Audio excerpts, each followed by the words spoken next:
It's green, it's aromatic, it's got a lot of vetiver, but is it worthy of royalty, as its name would suggest?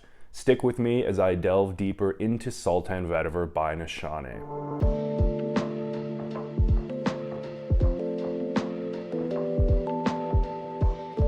Hey guys, welcome back. Sorry, I haven't posted in a while because I have a new job, and between the commute and the hours, I just don't have a lot of time for other things, unfortunately. But tonight I'm coming at you guys with Sultan Vetiver by Nishane.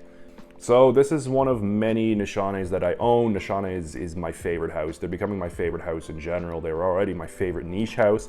And just the more I smell from this house, the more I absolutely fall in love with them in terms of quality, you know, the depth, the performance, the originality. And yeah, this one here, although it takes a traditional note like Vetiver, it really does something special with it, and I'm going to explain that later on in this video. So as you can see here, Sultan Vetiver Extrait de Parfum, Mumbai. Mumbai is a city in India. Geez, you know, let's just take a step back here and consider the voyage that we have taken so far on this channel with Nishane. We started off with Patchouli Koja all the way in Moscow. Then we went to, where was it? Auckland, New Zealand when I reviewed Credo. Then it was Lisboa, Portugal when I reviewed Unu Tamam. And now we're going all the way over to India, to the city of Mumbai. Yeah, so if you don't already know, Nishane fragrances are inspired by various cities throughout the world. This one here is inspired by Mumbai, so I'm thinking right away aromatic spices. That's what comes into my mind when I think of, you know, the scents of Mumbai.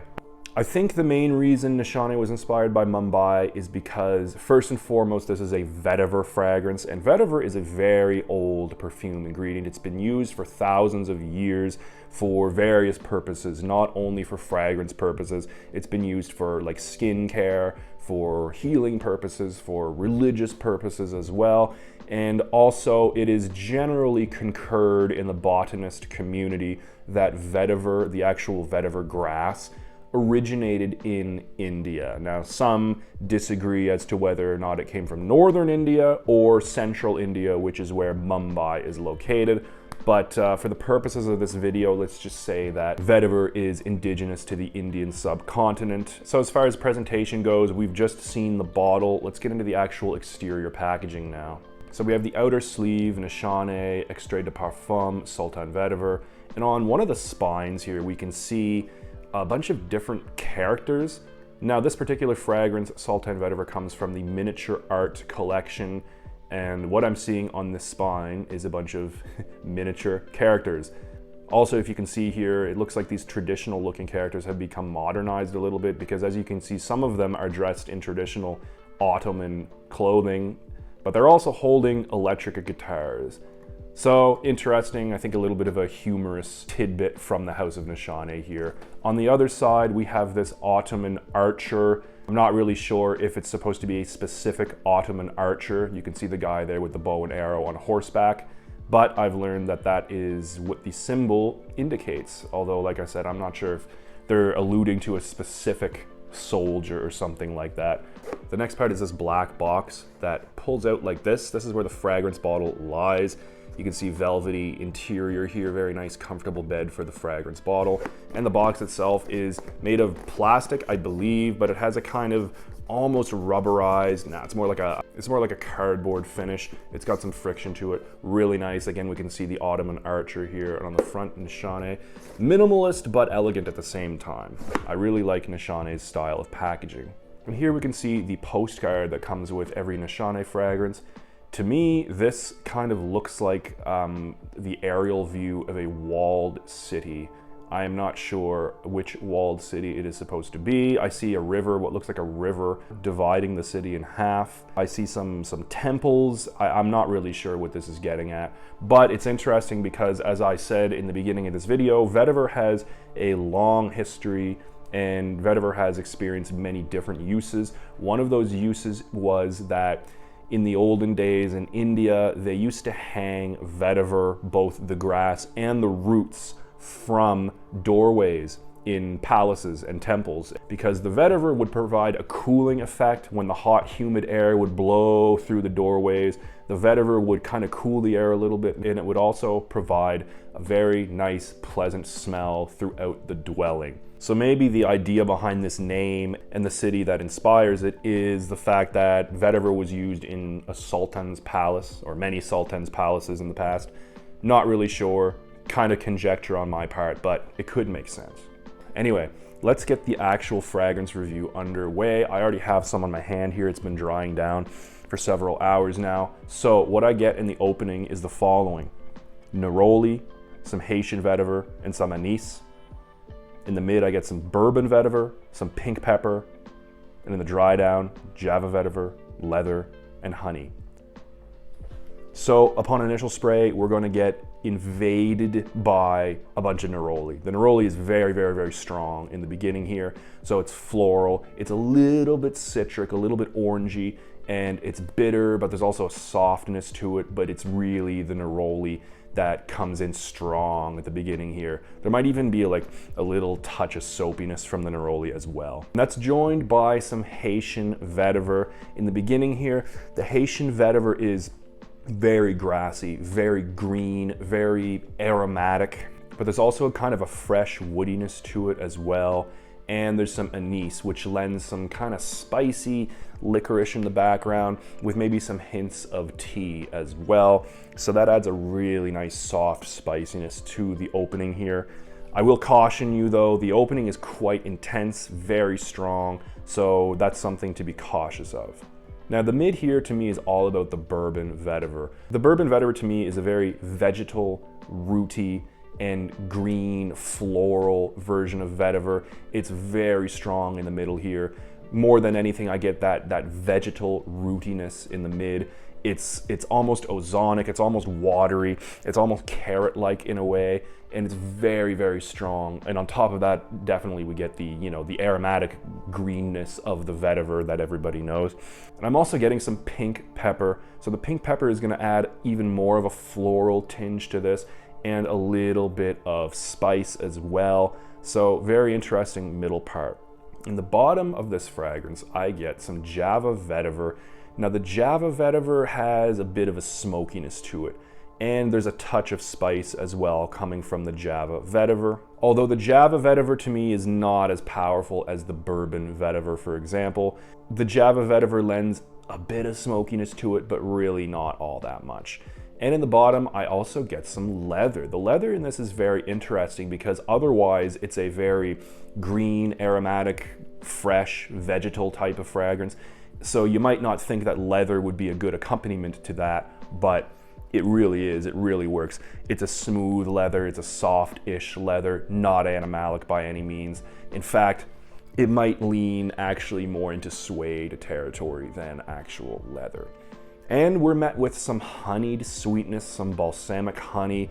Now, it's most prominent in the dry down, but honestly, I get like a honeyed sweet veil that hangs over the entire lifespan of this fragrance here. It's not just existing in the dry down, although like I said, it's most prominent in the dry down, but I do get honey, you know, very soft honey tinge throughout the entire lifespan of the fragrance, like I said.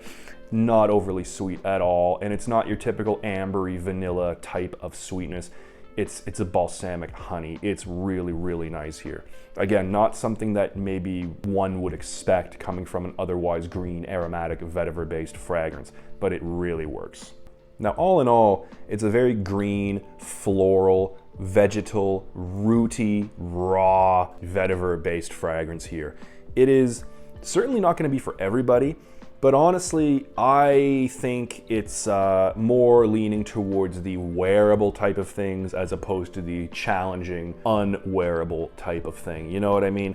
It's mature, definitely, and if you don't like vetiver, you're gonna hate this. But honestly, I think it's a decently versatile fragrance if you're a vetiver fan and if you have a mature demeanor about you. Now, the thing about vetiver is, despite its ubiquity, it is mostly used as kind of a background note or a supporting note as opposed to the main note in fragrances. Because of that, in most fragrances, the vetiver does not get a chance to fully develop, right? It doesn't get a chance to necessarily show all of its components. This here, Sultan Vetiver, is an exception to that rule. We get 3 different types of vetiver, but by far, to me, the most prominent one is the bourbon vetiver. So in the beginning, we get a little bit of that Haitian vetiver. It's grassy, fresh, woody, but in the mid, it becomes, you know, very deep, very rooty, very vegetal, very floral, very almost wet, damp, almost kind of like petrichor. There's a dampness, kind of smells like, you know, the smell of a garden before the rain, or maybe even after the rain. Really interesting smell here. It's a raw type of vetiver note. It's not adulterated, although technically, I mean, it is mixed with other ingredients. But what I mean is the vetiver gets a chance to fully develop in this fragrance. You get to experience all the aspects of vetiver, which is one of the reasons why I think some people might have a difficult time interpreting this, because it smells so natural. It smells like a green garden, like I said, before or after the rain. Raw, rooty vetiver. It is something that a lot of people might not associate with a fragrance. The thing about this one is it smells so natural. It smells so raw. And like I said, you know, some people just might not want to smell like a walking vetiver plant. You know what I mean? But I think, you know, if you enjoy vetiver as a note, you're going to fall in love with this. It might even ruin every other vetiver fragrance for you.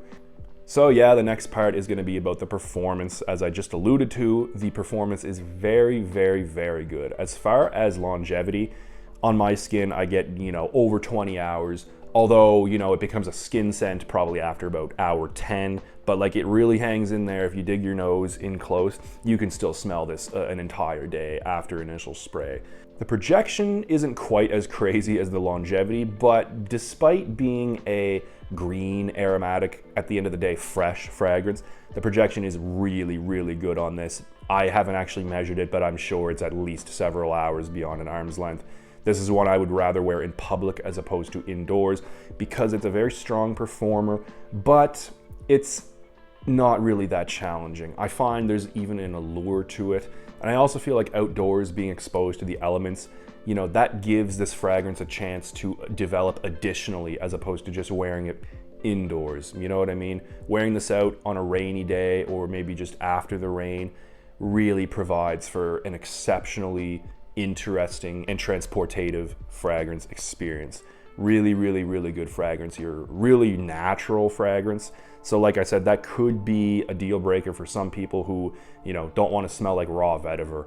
But honestly, I think if you're watching this video, you're already probably a vetiver fan. So to you, I will say, don't even hesitate, pick this one up.